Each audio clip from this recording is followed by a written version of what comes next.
మరి వైపు కదా వెయ్యి కదా గవర్నమెంట్ చేసేయండి మళ్ళీ మిగిలిపోతే మనకు అది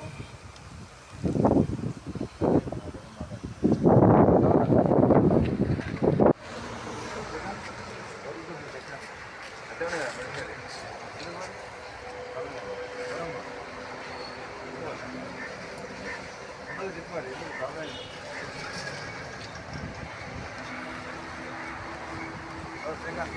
రిసెప్షన్ ఉన్నాయి కదా అట్లా ఉన్నాయి మరి అది మరి సార్ ఇప్పుడు అయినా కూడా పెట్టా మనమ్మా సార్ ఎప్పుడు వెళ్తారు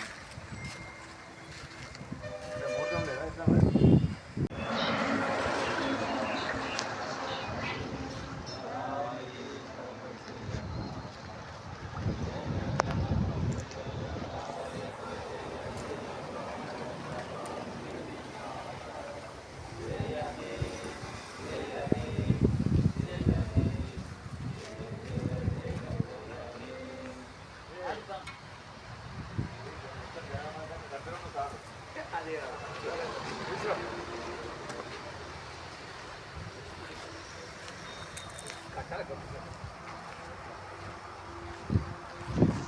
అండకెళ్ళలేదు సార్ అది పోయొచ్చారా 2 దిగులు ఉన్నాయి కదా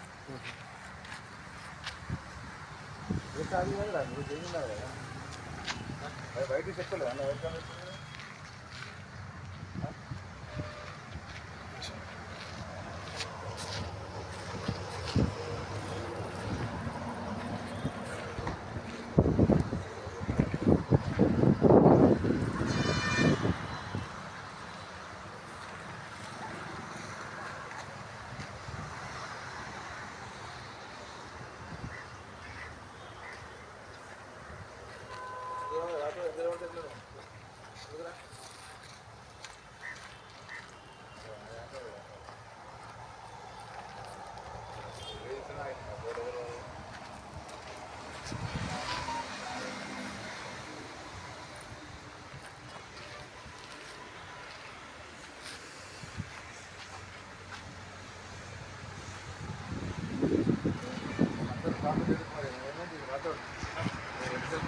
సెప్టెంబర్ 17 మన గవర్నమెంట్ ఆఫ్ తెలంగాణ ఆదేశానుసారము ప్రజాపాలన దినోత్సవం సందర్భంగా జెండా ఎగరడం జరిగింది.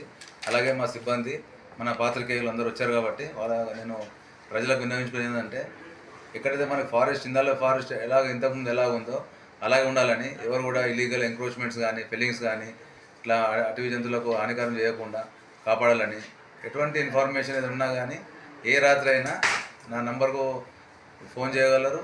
అంటే పబ్లిక్ రిక్వెస్ట్ చేసేది ఏంటంటే ఎట్టి పరిస్థితుల్లో అటవీని నాశనం చేయకూడదు, ఎలాంటి ఎంక్రోచ్మెంట్స్ కానీ చెట్టు కూడా కొట్టద్దని అందరికీ మా డిపార్ట్మెంట్ తరఫున అందరికీ మనవి చేస్తున్నాను.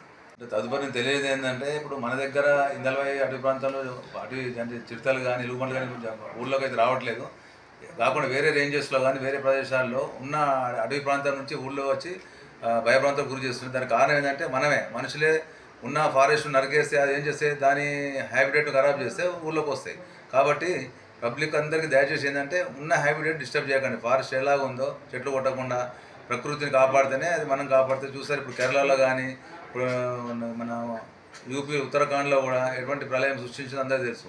ఇప్పుడు ఫ్యూచర్లో మనం ఇటు కొట్టుకుంటూ పోతే కాపాడుకోకపోతే మన దగ్గర కూడా తెలంగాణలో కూడా ప్రళయం వస్తుందని మనం చూస్తాం. అందుకని ప్రతి ఒక్కరికి నేను విన్నవించేదంటే దయచేసి అడవిని కాపాడండి.